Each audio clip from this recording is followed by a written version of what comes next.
Hello again. The lighting conditions are still bad. It's evening, so I can't do much about that. I'll try not to make it last too long, but I have to read quite a bit of scripture on this video, so it's a bit of a walkthrough, talk-through. Now with this story, this is basically what I'm seeing again. You know, I'm not making doctrine out of it. This is just what I'm seeing.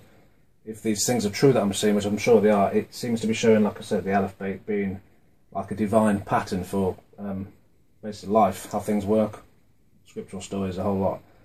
I'm seeing these things in so many ways, and this is why I'm making these videos. Now when it comes to, let's say, a scriptural story, what I'm noticing is, if this is the start of it, and that's the end of the story, you probably have these letters go in order, but let's say at this point, here, it might go from there to there also, or it might go from here to there also, depending on what layer you're looking at. Right.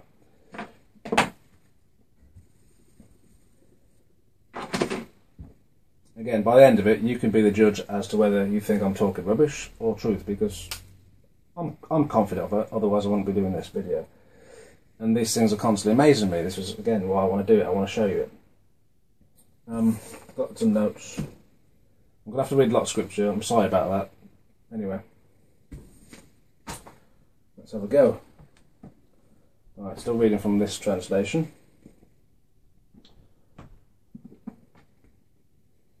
Right, if you go to Genesis or Bereshit chapter 6 and you read for a bit, when you get to chapter 4 where it talks about the Nephilim, after that, that's when basically we're told, that's when I think the story of Noah actually properly starts. Okay, excuse me. This is going to be a bit awkward, but pardon me.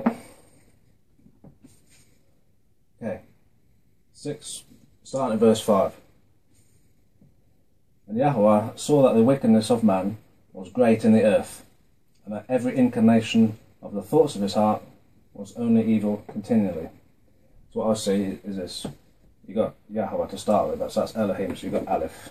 Okay? Saw that the wickedness of man was great in the earth. I consider Bet to possibly be the earth because it's a dwelling place, a house, is where people live. The earth has been made as a massive house, dwelling place. And that every inclination of the thoughts of his heart was only evil continually. You could say that's a gimbal, like a foot transport, because you do that with your mind. You're thinking, it's like, okay, I'm going here, I'm going there. You're going all over the place in your mind. You could say that's a gimbal. Right, next verse, 6. And Yahweh was sorry that he had made man on the earth, and he was grieved in his heart. Right. Verse 7. And Yahweh said, I'm going to wipe off man whom I have created from the face of the earth, both man and beast, creeping creature, and birds of the Shemayim, for I am sorry that I have made them. Now, notes. Right, he said he's going to wipe man off the earth, basically. He mentions man and beasts and creatures. So again, you got Elohim, followed by wiping them off the earth, followed by beasts and creatures that have legs. Big picture of leg, plus that's a camel apparently, so it's to do with beasts. Okay. Verse 8. But Noah found favour in the eyes of Yahweh. Right. Now, verse 9. This is a genealogy of Noah. Noah was a righteous man, perfect in his generations. Noah walked with Elohim. I consider Dalit to possibly be like to do with generations, because if you think about it, you're born, the door's opened, you're born, you go through your pathway of life, and then you die, that's the door closed. And then again, somebody's born, door's opened, go through the pathway of life, door's closed. And the door can be something that opens and closes, goes backward and forward. So I see that as possibly being to do with generations. But it says he walked with Elohim, so then you've got to give on again. Okay.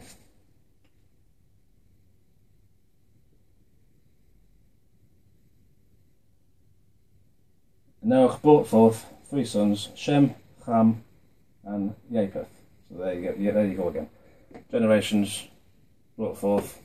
That can be a picture of a man. So it's just mentioned 3 people. I need to do it quicker, but keep losing my place. Verse 11. And the earth was corrupt before Elohim, and the earth was filled with violence. Now with this one, I'm not saying that the vav means corrupt, but he's saying the whole earth is corrupt. It's just steeped in evilness. It ain't going nowhere. It's stuck in evilness.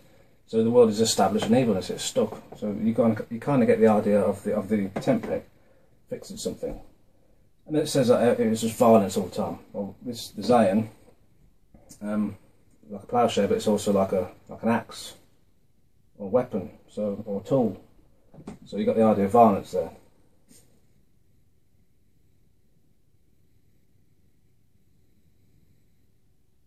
And Elohim looked upon the earth and saw that it was corrupt. All the flesh had corrupted their way on the earth. Okay, the chet, it's a picture of a wall. A lot of sources say that it can also be flesh and skin, because flesh and skin is the wall of your body. Okay, it's a boundary of your body. That makes sense.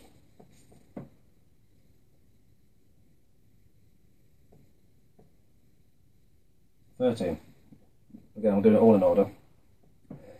And Elohim said to Noah, the end of all flesh has come before me. So he just mentioned flesh again, and said the end of all flesh, that's like being cut off, which is what a wall does, it divides you. It's come before me. For the earth is filled with violence through them, and see, I'm going to destroy them from off the earth. So it's again, same idea, they're going to be cut off. Okay? Right. Next verse, 14. Make for yourself an ark of gopher wood. Now, I'm not saying that the ark is, or a picture of the wall is an ark. If you think about it, an ark is what? It's an enclosure, right? It keeps things inside from outside. It's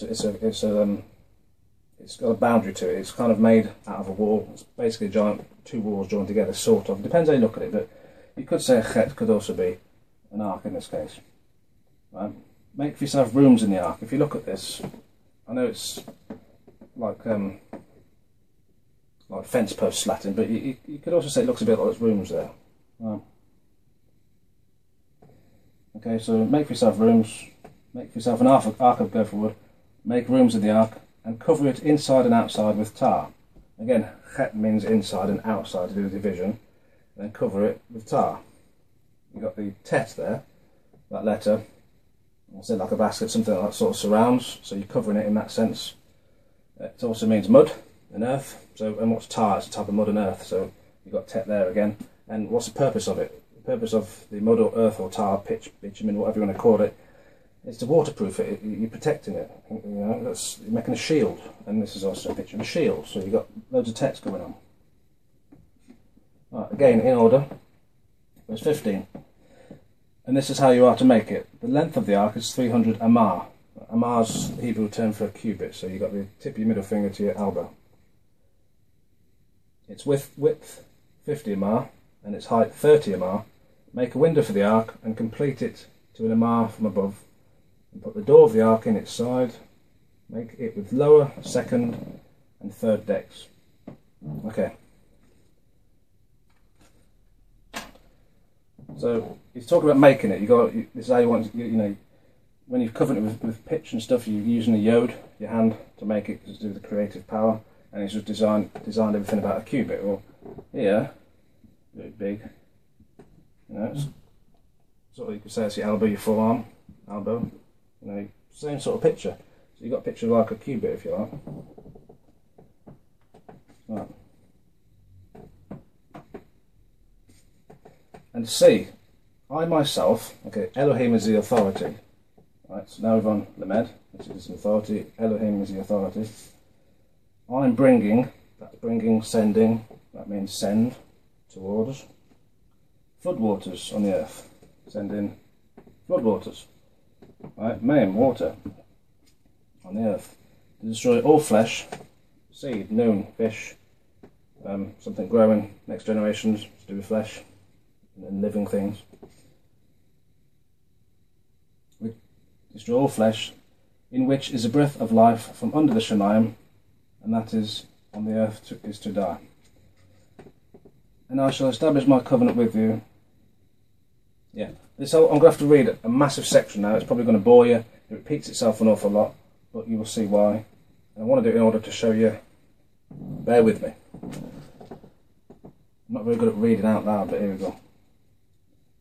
And I shall establish my covenant with you, and you shall come into the ark, you and your sons and your wife and your sons' wives with you, and of all the living creatures of all flesh, 2 of each you are to bring into the ark, to keep them alive with you, a male and a female, of the birds after their kind, and of the cattle after their kind, and of all creeping creatures of the earth after their kind.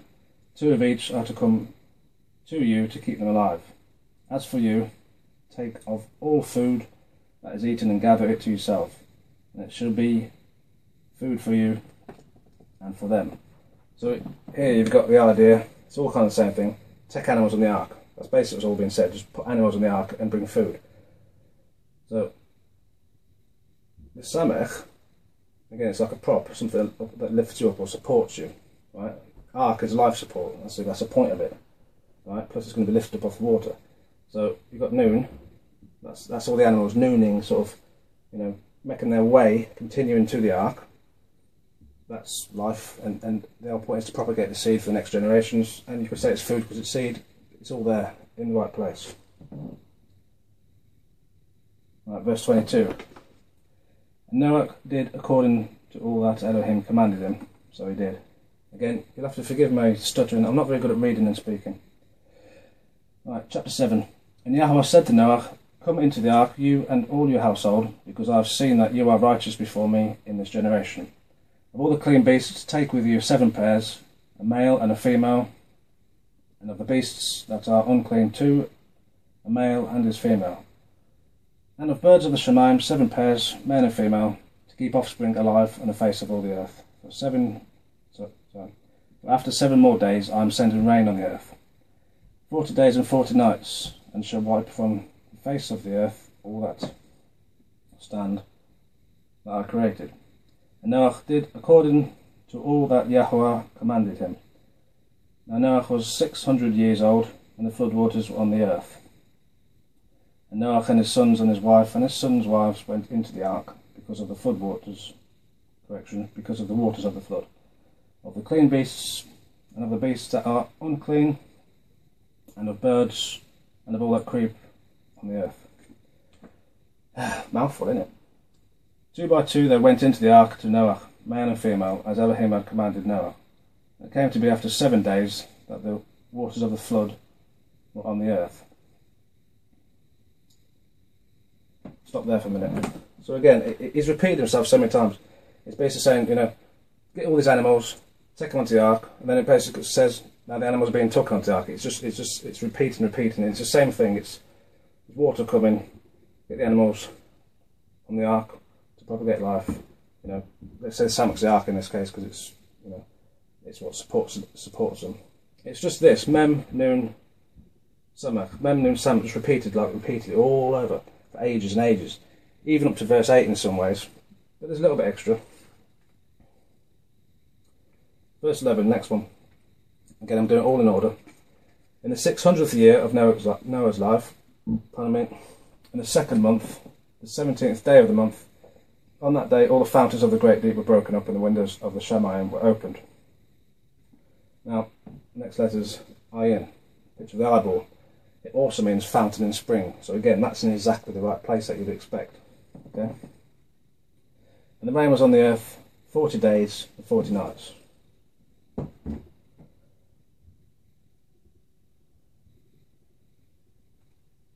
The numerical value of mem, funny enough, is 40. That fits.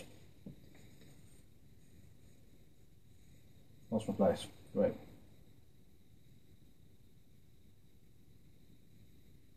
Right. On that same day, Noah and Shem and Ham and Japheth, the sons of Noah, and Noah's wife, and 3 wives of his sons with them, went into the ark. So again, they got the idea again on that day when the water come. Talks about people going to the ark and the generations, well, noon, seed, generation, into the ark. This is just mem, noon, samach for ages. They and every living creature after its kind, and every beast after its kind, and every creeping creature that creeps upon the earth after its kind, and every bird after its kind, every bird of every sort. Again, after its kind, seed, genetics, it's all there. And they went into the ark to Noah, 2 by 2, of all flesh, in which is the breath of life. And those going in, male and female, of all flesh, went in, as Elohim had commanded him, and Yahweh shut him in. The flood was on the earth 40 days, and the waters increased. Right. The waters increased to do the growth, and lifted up the ark, that's Samech, prop, support, lift up. And it rose high above the earth, same thing. And the waters were mighty, that's one of the means of Mem as well, and greatly increased on the earth, that's Noon again. It's just Mem, Noon, Samet, Mem, Noon, Samet for ages. And the ark moved about on the surface of the waters, it got propped up. And the waters were exceedingly mighty on the earth, and all the high mountains under all the Shamayim were covered. The waters became mighty, 15 amah upward, and the mountains were covered. And all flesh died that moved on the earth, birds and cattle and beasts, and every creeping creature that creeps on the earth, of all mankind. All in whose nostrils was the breath of the spirit of life, all that was on the dry land died. So he wiped off all that stand, which were on the face of the ground, both man and beast, creeping creature, and bird of the Shemaim, and they wiped off the earth, and only Noah was left, and those with him in the ark. The waters were mighty on the earth 150 days. Right, that's a massive discourse out of the way. That basically started from here all the way to there, and I'm sorry for boring it if I did. I'm not blaming the scripture, it has to be read, it has to be as it's written, but for this, that's so repetitive, it's so repetitive. But I had to read it because I want to do this in order so you can see I'm not trying to twist anything, it's just saying the same thing repeatedly. Mem Nun Samet, same, just over and over and over. Right, chapter 8. And Elohim remembered Noah. Right, next letter, ayin, eyeball, understand. Oh yeah, Noah. Yeah, Noah. Oh yeah, you could say that's remembering. And all the beasts and all the cattle that were with him in the ark. And Elohim made a wind. Oh yeah, one thing before I go on. Just before I go on. I'll speed this up on the editing. On the boat.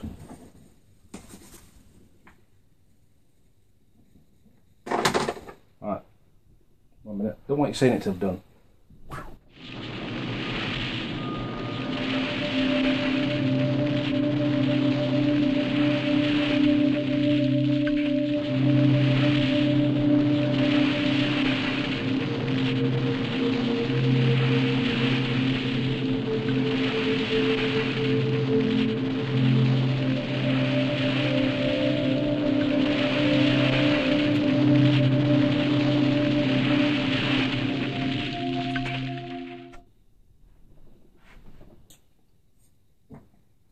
Okay.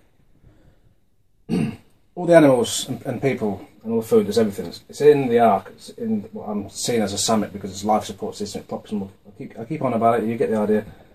There's a giant summit there. I don't know how the ark was built. I don't know what it looks like, but it seems logical that it would be something like that. The text does say it was built with upper, middle, and lower decks. So maybe it could be something like this, part of the frame structure. Okay, animals, people. I don't know, but again, I'm seeing another Samek. I'm just trying to show you this. Right.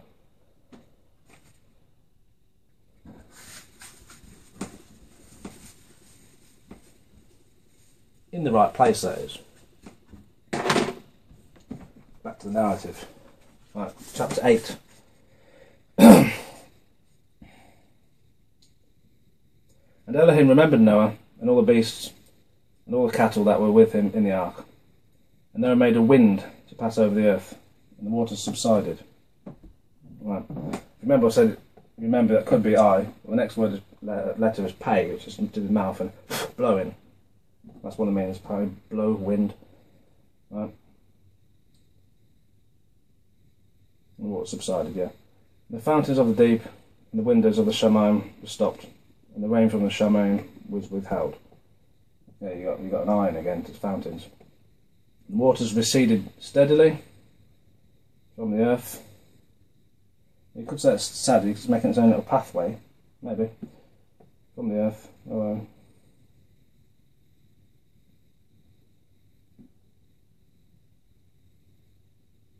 At the end of the 150 days, the waters diminished.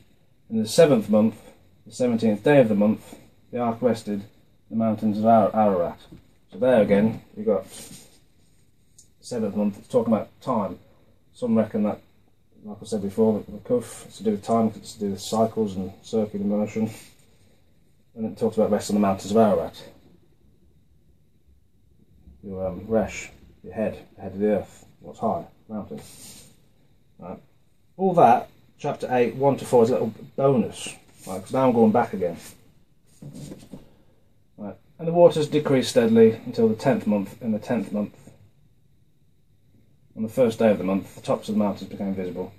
It came to be at the end of the 40 days that Noah opened the window of the ark which he had made. Okay, this is now where it gets, to, in my opinion, quite interesting.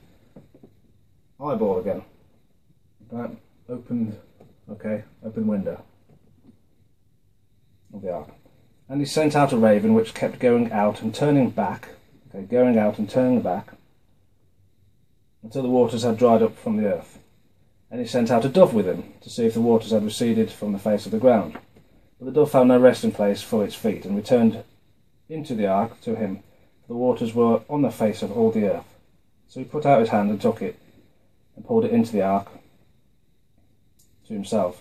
And he waited yet another 7 days, and he sent the dove out from the ark. Okay, so he's opened the ark, he's looking. He sent a dove out. Why's the dove going out? To look, spy the place. Okay, pay, wind, dove, the birds, some of these birds that have gone out, they're spying within the wind. Okay, so you've got the pay going on there. Right, they've on up the tzaddi, they're looking for something with hunting. Right, they've also on a pathway because they're going this way, that way. Okay, and it says that they kept going out and coming back, and you've got a kuf again because they keep going out and they're coming back. It's a cycle thing. Right, so you have that whole concept there in perfect order. Right, verse 11. And the dove came to him in the evening, and see, a freshly plucked olive leaf was in its mouth. So the dove's gone out, looking. All this, those four. But this time it's come back, and in its mouth, or in its beak, it finds something that it's hunted. In this case, an olive leaf. Some sources say this is actually what it looks like a twig with something sprouting out the side of it, a bit like a noon. So again, that fits really perfect in order.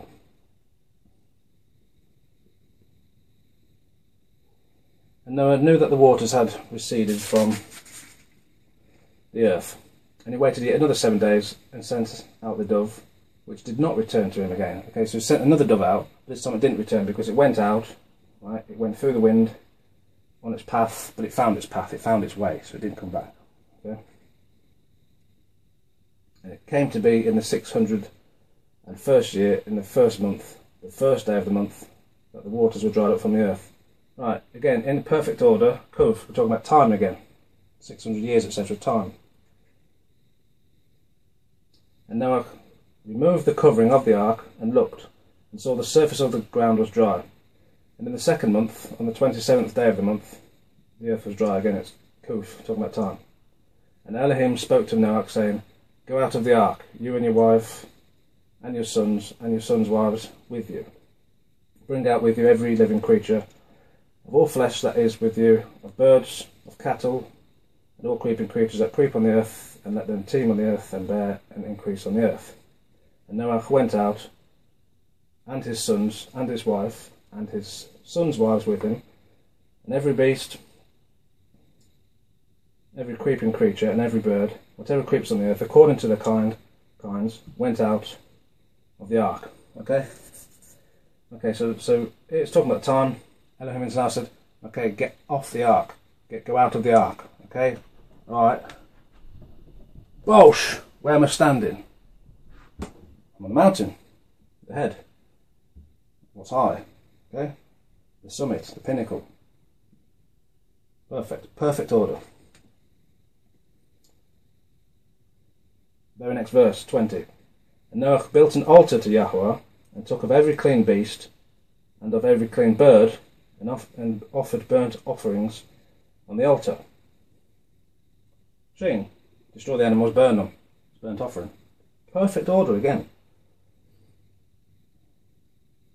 Next verse. And Yahweh smelled a soothing fragrance, and Yahweh said in his heart, Never again shall I curse the ground because of man, although the inclination of man's heart is evil from his youth, and never again smite all life as I've done. I'm glad to do a big discourse again. Just put up with me. As long as the earth remains, seed time and harvest, and cold and heat, and winter and summer, and day and night shall not cease. And Elohim barak Noach and his sons, barak means bless, and said to him, Bear fruit and increase, and fill the earth. And the fear of you and the dread of you is on every beast of the earth, on every bird of the Shemayim, on all that creeps on the ground, and on all the fish of the sea. Into your hand they have been given. Every moving creature that lives is food for you. I have given you all as the green plants, but do not eat flesh with its life, its blood. But only your blood for your lives I require. From the hand of every beast I require it. And from the hand of man, from the hand of every man's brother, I require the life of man. Whoever sheds man's blood, by man his blood is shed. From the image of Elohim as he made man. As for you, bear fruit and increase, bring forth teemingly in the earth and increase it. Okay, this is a whole massive discourse. Elohim's just speaking and speaking. Okay. And see, I establish my covenant. Tav, it means covenant, is one of the meanings of it. I establish my covenant with you, and with your seed after you, and with every living creature that is with you, of the birds, of the cattle, and of every beast of the earth with you, of all that go out of the ark, every beast of the earth, and I shall establish my covenant with you. And again, so and never again is all flesh cut off by the waters of the flood, and never again is there a flood to destroy the earth. I'm a young earth creationist. I believe the geologic column is evidence of the flood. This also means a mark and a sign and a monument and evidence. So this whole thing's made a lot of this. Okay.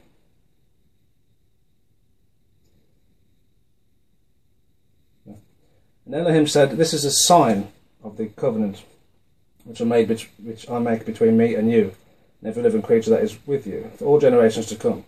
I shall put my rainbow in the cloud, and it shall be for the sign of the covenant between me and the earth.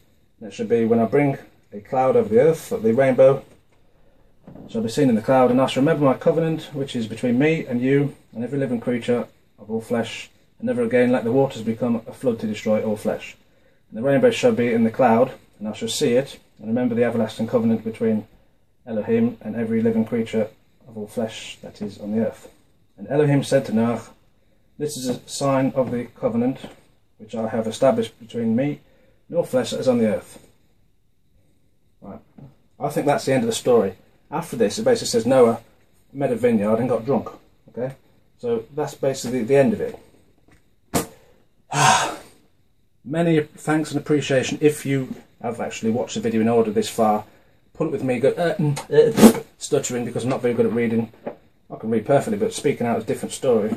And again, if you thought I was being very redundant by reading all that, I believe it was very necessary. I wanted to show you the exact story, walk through, talk through, so you can see I'm not trying to twist anything. I'm doing it in the exact order, so you can see exactly as I'm thinking.